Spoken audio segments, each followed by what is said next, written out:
মুরলির তারিখ 14 মে 2024। ওম শান্তি। মধুবন থেকে বাপদাদা বলছেন, মিষ্টি বাচ্চারা, তোমরা আত্মাভিমানী হও। আমি হলাম আত্মা, শরীর নয়। এটাই হলো প্রথম পাঠ। এই প্রথম পাঠটাই সবাইকে ভালোভাবে শেখাও। প্রশ্ন: জ্ঞান শোনানোর সঠিক পদ্ধতি কি? কোন বিধিতে জ্ঞান শোনাতে হবে? উত্তর: জ্ঞানের কথাগুলো অতি আনন্দ সহকারে শোনাও, বাধ্যতামূলকভাবে নয়। তোমরা নিজেদের মধ্যে বসে জ্ঞানের বিষয়ে আলোচনা করো, মননচিন্তন করো এবং তারপর কাউকে শোনাও। যদি নিজেকে আত্মা নিশ্চয় করে তারপর অন্য আত্মাকে শোনাও, তবে যে শুনবে সেও খুশি হবে। ওম শান্তি। বাবা তোমাদেরকে আত্ম-অভিমানী বা দেহী অভিমানী হয়ে বসতে বলেন, কারণ আত্মার মধ্যেই ভালো অথবা খারাপ সংস্কার ভর্তি হয়। আত্মার ওপরেই সবকিছুর প্রভাব পড়ে। আত্মাকেই পতিত বলা হয়। পতিত আত্মা তো নিশ্চয়ই কোনো জীবাত্মাকেই বলা যাবে। আত্মা তার শরীরের সাথে থাকে। প্রথম কথা হল, আত্মিক স্থিতিতে বসো। নিজেকে শরীর নয়, আত্মারূপে অনুভব করো।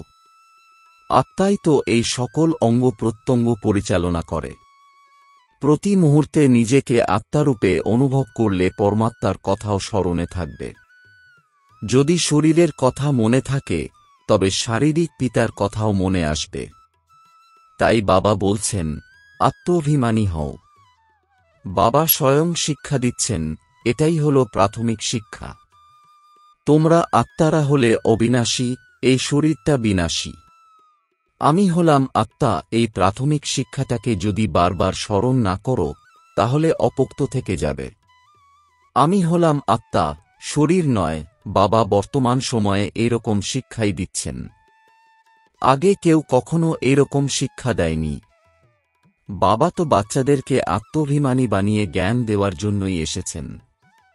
তাঁর দেওয়া প্রথম জ্ঞান হল, হে আত্মা, তুমি এখন পতিত হয়ে গেছ, কারণ এই দুনিয়াটাই হল পতিত দুনিয়া। প্রদর্শনীতেও তোমরা বাচ্চারা অনেকজনকে বোঝাও।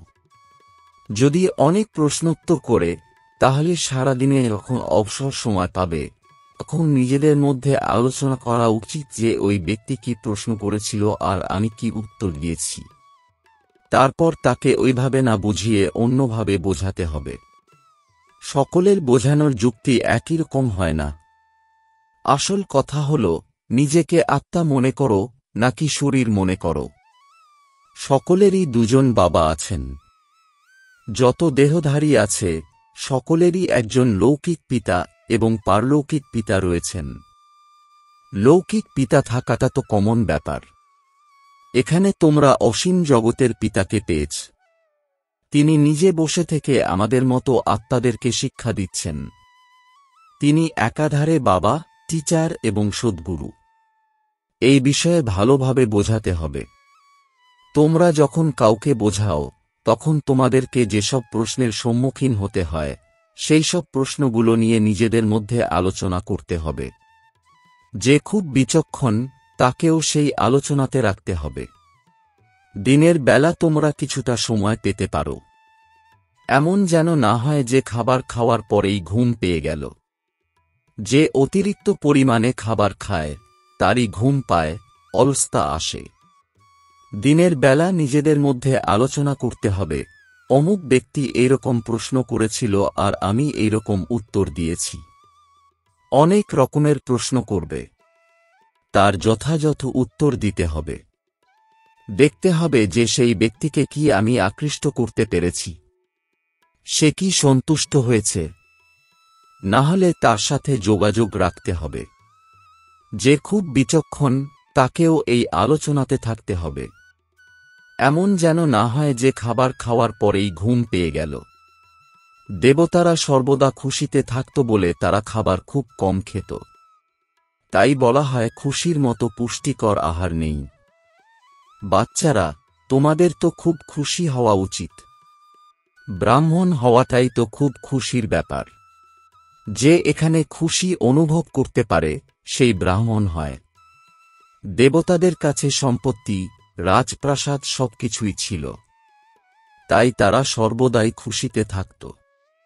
তাই তাদের কাছে সেই খুশিটাই যথেষ্ট ছিল। খুশিতে থাকলে খাবার খুব কম খাবে এবং সূক্ষ্মভাবে খাবে, এটাই নিয়ম। অতিরিক্ত আহার করলেই বেশি ঘুম পাবে। যার বেশি ঘুম পায় সে কাউকেই বোঝাতে পারবে না।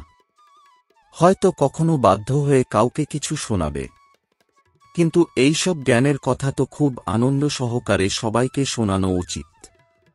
তাহলে সহজেই বোঝানো যাবে। আসল কথা হলো বাবার পরিচয় দেওয়া। ব্রহ্মাকে তো কেউই জানে না।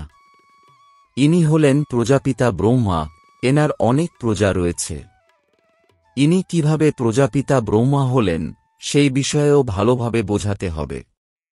বাবা বুঝিয়েছেন, এনার অনেক জন্মের মধ্যে একেবারে অন্তিম জন্মের অন্তিম সময়ে অর্থাৎ বানপ্রস্থ অবস্থায় আমি এসে প্রবেশ করি।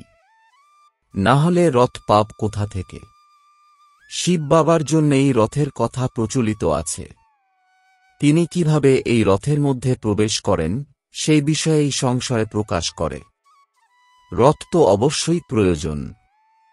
এখানে তো কৃষ্ণ আসতে পারবে না, তাহলে অবশ্যই ব্রহ্মার দ্বারাই বোঝাবেন।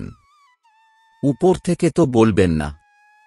কিন্তু ব্রহ্মা এলো কোথা থেকে? বাবা বলেছেন, যে সম্পূর্ণ 84 জন্ম নেয় আমি তার শরীরেই প্রবেশ করি।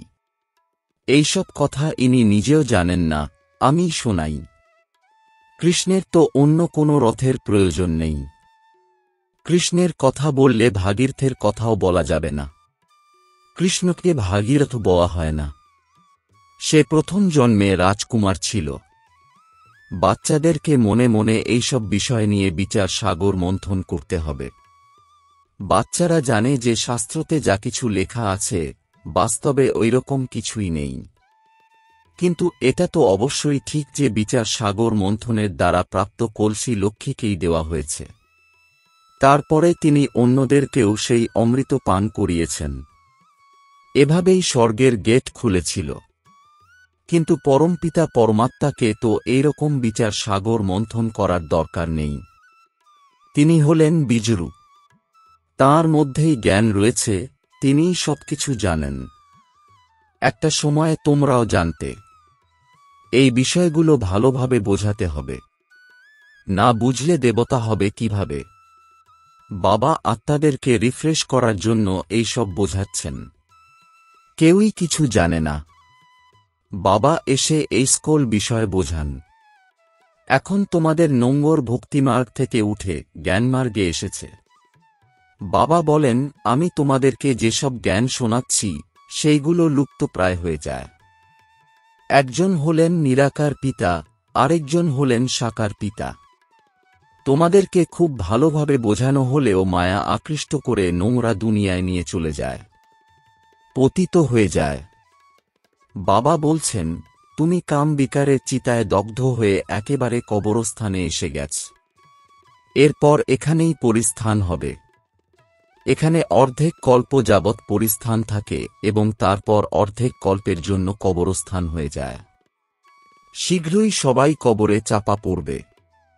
তোমরা সিঁড়ির ছবি নিয়েও ভালোভাবে বোঝাতে পারো। এটা হলো পতিতদের রাজত্ব। এই রাজ্যের বিনাশ তো অবশ্যই হবে। এখন এই ভূমিতে কবরস্থান রয়েছে। এরপর এই ভূমিটাই পরিবর্তিত হয়ে লৌহযুগী থেকে স্বর্ণযুগী হয়ে যাবে। তারপর একসময় 2 কলা কমে যাবে। 5 তত্ত্বের কলাও যখন কম হয়ে যায় তখন তারা উপদ্রব শুরু করে। তোমরা সবাইকে খুব ভালোভাবে বোঝাও। যদি কেউ বুঝতে না পারে তাহলে সে করিতুল্য, কোনো মূল্যই নেই। বাবা এসেই সঠিক মূল্যবোধের শিক্ষা দিচ্ছেন। হিরেতুল্যর জন্মের গায়ন রয়েছে। আগে যখন তোমরাও বাবাকে জানতে না তখন তোমরাও করিতুল্য ছিলে। এখন বাবা এসে হিরেতুল্য বানাচ্ছেন। বাবার কাছ থেকেই তোমরা হিরেতুল্য জন্ম পাও। তাহলে পুনরায় করিতুল্য হয়ে যাও কেন? তোমরা তো ঈশ্বরীয় সন্তান, তাই না? গায়ন আছে, আত্মা এবং পরমাত্মা অনেকদিন আলাদা থেকেছে। যখন আত্মা ওখানে শান্তিধামে থাকে তখন সেই মিলনে কোনো লাভ হয় না। ওটা হলো কেবল পবিত্রতা বা শান্তির স্থান। এখানে তোমরা জীবাত্মারা রয়েছ এবং পরমাত্মা পিতার কোনো নিজস্ব শরীর না থাকার কারণে তিনি অন্য একটা শরীরে প্রবেশ করে তোমাদের মতো বাচ্চাদেরকে পড়াচ্ছেন। তোমরা বাবাকে জেনেছ এবং তাকে বাবা বলে সম্বোধন করো। বাবাও তোমাদেরকে বাচ্চা বলে সম্বোধন করেন। লৌকিক পিতাও বলে, বাচ্চারা তোমরা এসো, তোমাদেরকে মিষ্টি খাওয়াবো। সঙ্গে সঙ্গে সবাই চলে যাবে। এখানেও বাবা বলছেন, বাচ্চারা তোমরা এসো, তোমাদেরকে আমি বৈকুণ্ঠের মালিক বানাবো। তাহলে নিশ্চয়ই সবাই দৌড়ে যাবে। মানুষ প্রার্থনা করে, তুমি এসে আমাদের মতো পতিতদেরকে পবিত্র বানিয়ে পবিত্র দুনিয়ার মালিক করে দাও। যদি বিশ্বাস থাকে তাহলে তো অবশ্যই মানতে হবে। বাচ্চারাই আমাকে ডেকেছে। আমি তো বাচ্চাদের জন্যই আসি। এসে বাচ্চাদেরকে বলি, তোমরা আমাকে ডেকেছিলে, তাই আমি এখন এসেছি। বাবাকেই তো পতিতপাবন বলা হয়, তাই না? গঙ্গা অথবা অন্য কোনো নদীর জলের দ্বারা তো তোমরা পবিত্র হতে পারবে না। অর্ধেক কল্প ধরে তোমরা ভুলের মধ্যে ছিলে। হয়তো ভগবানের খোঁজ করে, কিন্তু কেউই কিছু বোঝে না। বাবা বলেন, আমার বাচ্চারা। তখন বাচ্চাদের অন্তর থেকেও উল্লাসের সহিত আওয়াজ আসা উচিত, আমার বাবা। কিন্তু ততটা উল্লাসের সহিত আওয়াজ বেরোয় না। এটাকে দেহ অভিমান বলা হয়, দেহী অভিমানী নয়। তোমরা এখন বাবার সম্মুখে বসে আছ। অসীম জগতের পিতাকে স্মরণ করলে অসীমের বাদশাহীও অবশ্যই স্মরণে আসবে। এইরকম বাবাকে কত ভালোবাসার সাথে উত্তর দেওয়া উচিত। তোমরা ডেকেছ বলেই বাবা এসেছেন। ড্রামা অনুসারে 1 মিনিটও আগে পড়ে হবে না। দুনিয়ায় সকলেই বলে, হে পিতা, দয়া করো, মুক্ত করো। আমরা সবাই রাবণের জেলে বন্দী, তুমি আমাদের পথ দেখাও। তাই বাবা আমাদের গাইড রূপে পথ দেখান। সবাই তাকে আহ্বান করে, হে মুক্তিদাতা, হে গাইড, তুমি এসে আমাদেরকে পথ দেখাও, আমাদেরকে তোমার সাথে নিয়ে চলো। তোমরা এখন সঙ্গমে রয়েছ। বাবা সত্যযুগ স্থাপন করছেন। এটা হলো কলিযুগ, এখানে কোটি কোটি মানুষ আছে। কিন্তু সত্যযুগে তো কেবল কয়েকজন দেবীদেবতারা ছিলেন। তাহলে নিশ্চয়ই বিনাশ হয়েছিল। সেই বিনাশ এখন দোরগোড়ায়। সেই জন্যেই বলা হয় বিজ্ঞানের অহংকার, বুদ্ধি খাটিয়ে কত রকমের জিনিস তৈরি করে। ওরা হল যাদব সম্প্রদায়। এই ইতিহাস পুনরায় রিপিট হবে। তবে আপাতত সত্যযুগের ইতিহাস রিপিট হবে। তোমরা জানো যে আমরা নতুন দুনিয়াতে উঁচু পথ পাওয়ার জন্য পুরুষার্থ করছি। পবিত্র তো হতেই হবে। তোমরা সবাইকে বোঝাও যে এই পতিত দুনিয়ার বিনাশ তো অবশ্যই হবে। তোমাদের বাচ্চারাও জীবিত থাকবে না। কোনো উত্তরাধিকারীও থাকবে না, আর কেউ বিয়েও করবে না। অনেকটা সময় অতিবাহিত হয়েছে, আর সামান্যই আছে। যে সামান্য সময় অবশিষ্ট আছে তার হিসাব রয়েছে। আগে এরকম বলা হতো না। এখন খুবই কম সময় আছে। আগে আগে যারা শরীর ছেড়েছে তারা পুরুষার্থের ক্রম অনুসারে জন্ম নিয়েছে। কেউ হয়তো আবার এখানেই এসেছে। দেখেই বোঝা যায় যেন এখান থেকেই অন্য কোথাও চলে গিয়েছিল। সে জ্ঞানের বিষয় ছাড়া আর অন্য কোনো কিছুতেই আনন্দ পাবে না। মা বাবাকেও বলে দেয় যে আমি তো ওখানেই যাব। এইসব বিষয়গুলো খুব সহজেই বোঝা যায়। বিনাশ তো অবশ্যই হবে। যুদ্ধের প্রস্তুতিও দেখতে পাচ্ছ। অর্ধেকটা তো এদের যুদ্ধের সামগ্রীর পেছনেই অধিক অর্থ খরচ হয়।